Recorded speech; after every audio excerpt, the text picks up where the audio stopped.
हम लोग देख रहे थे प्रिपरेशन ऑफ हेलो एल्केन्स कि हेलो एल्केन्स का निर्माण कैसे किया जाता है और किन किन मेथड से निर्माण किया जाता है, उसके बारे में हम लोग प्रीवियस वीडियो तक चर्चा कर चुके हैं।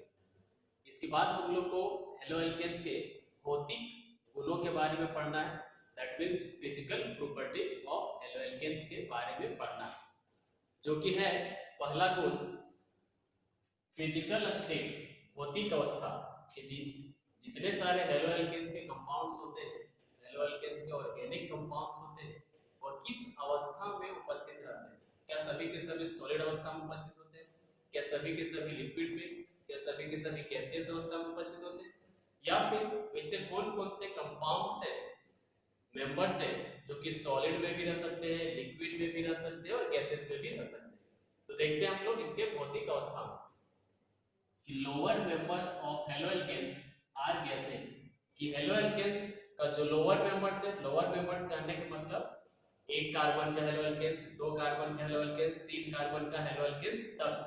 जो है वह गैसियस रूप में उपस्थित होते हैं, व्हाइल जबकि higher members are colourless liquids and solid, जबकि तीन कार्बन वाले हेलो एल्केन्स के बाद जितने हेलो एल्केन्स होते हैं हायर मेंबर्स, सभी के सभी या तो कलरलेस सॉलिड लिक्विड के रूप में पाया जाएगा या तो कलरलेस ठोस के रूप में पाया जाता है।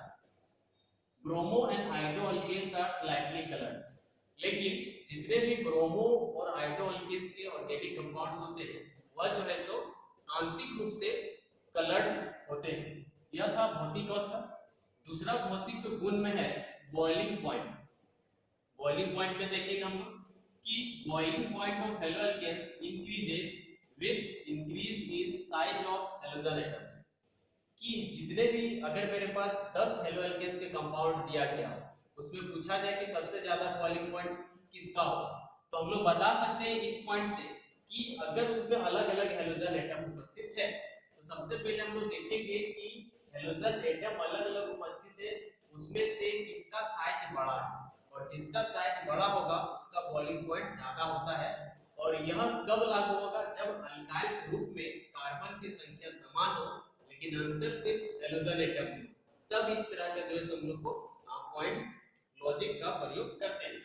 कि बॉइलिंग पॉइंट हेलो एल्केन्स का इंक्रीज करता है with increase in size, size के इंक्रीज होने से किसके, तो हेलोजन एटम्स के, जैसा कि यहां पर अरेंज किया गया है।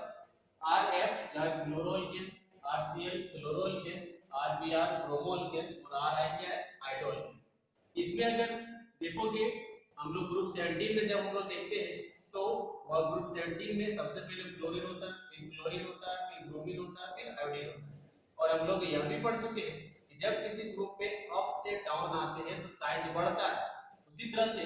क्लोरीन से जब हम लोग आयोडीन तक जाते हैं तो इसका साइज बढ़ता है, जिसके कारण से इसका बॉइलिंग पॉइंट क्या होता है, तो बढ़ता है। उसके बाद है कि boiling point of haloalkanes also increases with increase in carbon atoms. अब मेरे पास दूसरा कंडीशन कि मेरे पास जो है सो बहुत सारे हेलो एल्केन्स का कंपाउंड है जिसमें सभी में हेलोजन एटम सेम है, क्लोरीन है तो सब में क्लोरीन, क्लोरीन है तो सब में क्लोरीन, ब्रोमीन है तो सब में ब्रोमीन, आयोडीन है तो सब में आयोडीन। तो उसमें अगर हम लोग देखेंगे कि किसका सबसे ज्यादा बॉइलिंग पॉइंट है, तो उसमें अब हम लोग देखेंगे कार्बन का चेन, कार्बन के चेन में किसमें कम कार्बन एटम है और किसमें ज्यादा कार्बन एटम है। तो जिसमें ज्यादा कार्बन एटम होगा हेलो एल्केन्स में उसका बॉइलिंग पॉइंट ज्यादा होगा, क्योंकि उसका मास बढ़ जाता है, इसलिए उसका जो है सो बॉइलिंग पॉइंट भी बढ़ जाता है, क्योंकि आकर्षण बल बढ़ जाता है। वही लिखा हुआ है कि boiling point haloalkanes increase करता है जैसे जैसे हेलो एल्केन्स के कंपाउंड में कार्बन का संख्या इंक्रीज करता है, जैसे कि यहां पर दर्शाया गया है कि तीन मेरे पास हेलो एल्केन्स के कंपाउंड को अरेंज किया गया है, पहला में एक कार्बन है, दूसरा में दो कार्बन है, जबकि इसमें तीन कार्बन होगा, तो यहां पर हो जाएगा CH2 और यहां पर X, तीन कार्बन एटम। तो जैसे जैसे कार्बन का संख्या बढ़ रहा है वैसे वैसे बॉइलिंग पॉइंट भी बढ़ेगा, क्योंकि कार्बन का संख्या बढ़ने से उसका द्रव्यमान बढ़ेगा और द्रव्यमान बढ़ने से आकर्षण बल बढ़ेगा, जिसके कारण से बॉइलिंग पॉइंट इंक्रीज होगा। उसके बाद है however फिर भी boiling point decreases with increase in branching for isomeric haloalkanes due to decrease in van der Waals force। कहने का मतलब क्या है,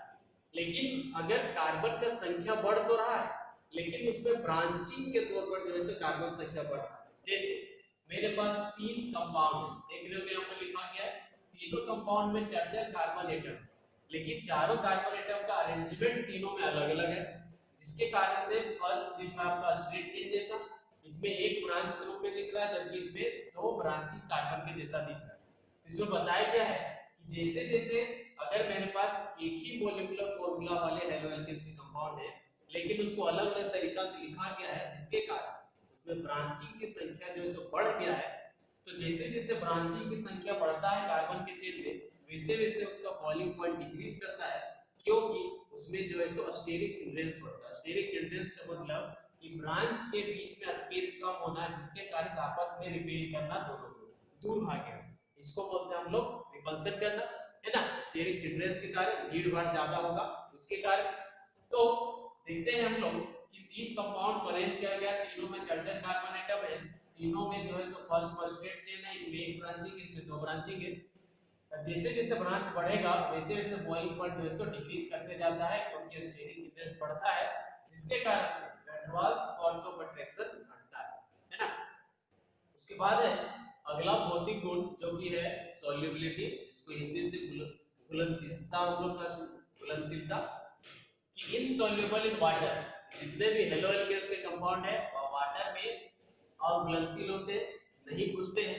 क्यों? Due to lack of hydrogen bond, कि हाइड्रोजन बॉन्ड नहीं बनाता है वाटर के साथ, इसलिए जो है सो जितने भी हेलो एल्केन्स के कंपाउंड वाटर में अघुलनशील होते हैं। जबकि लेकिन सॉल्युबल इन ऑर्गेनिक सॉल्वेंट, लेकिन कार्बनिक सॉल्वेंट्स में यह सॉल्युबल होते हैं। इनफ्लेमेबल नेचर, जितने भी हेलो एल्केन्स के कंपाउंड होते हैं वह लेस इनफ्लेमेबल होते हैं, यानी कि वायु को उपस्थिति में जलना, खुद से वायु के साथ अभिक्रिया करके जलना, यानी ऑक्सीजन के साथ अभिक्रिया करके जलना, जो कि कम अभिक्रियाशील होते हैं, कम इनफ्लेमेबल होते हैं हाइड्रोकार्बन के तुलना में। उसके बाद है डाइपोल मूवमेंट। डाइपोल मूवमेंट अगर इसमें देखें तो जैसे जैसे हेलो एल्केन्स में हम लोग क्लोरीन से आयोडीन की तरफ जाते हैं, वैसे वैसे डाइपोल मूवमेंट घटता है, क्योंकि इसमें हैलोजन एटम का इलेक्ट्रोनेगेटिविटी क्लोरीन से आयोडीन की तरफ जाने पर घटता है ना। उसके बाद हम लोग देखेंगे रासायनिक गुणों के बारे में हेलो एल्केन्स का, और हम लोगों को जो क्लास 12 में पढ़ना है रासायनिक गुण हेलो एल्केन्स में, वह निम्नलिखित चार रासायनिक गुणों के बारे में पढ़ना है, जो कि पहला है एसएन रिएक्शन।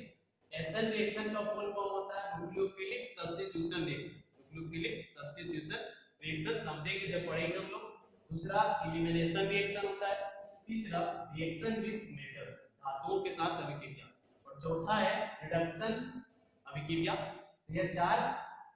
रिएक्शंस के बारे में हम लोग पढ़ते हैं हेलो एल्केन्स के रासायनिक गुणों के बारे में, जिसमें पहला जो हम लोग अध्ययन करेंगे एसएन रिएक्शन, इसका फुल फॉर्म क्या बोले, न्यूक्लियोफिलिक सब्स्टिट्यूशन रिएक्शन। यह दो तरह से होता है, एक तो SN1 और दूसरा SN2, है ना। दोनों हम लोग पढ़ेंगे SN1 क्या होता है, SN2 क्या होता है, और उससे पहले न्यूक्लियोफिलिक सब्स्टिट्यूशन रिएक्शन क्या होता है ना, इसके बारे में अध्ययन करेंगे, जो कि हम लोग नेक्स्ट वीडियो में देखेंगे।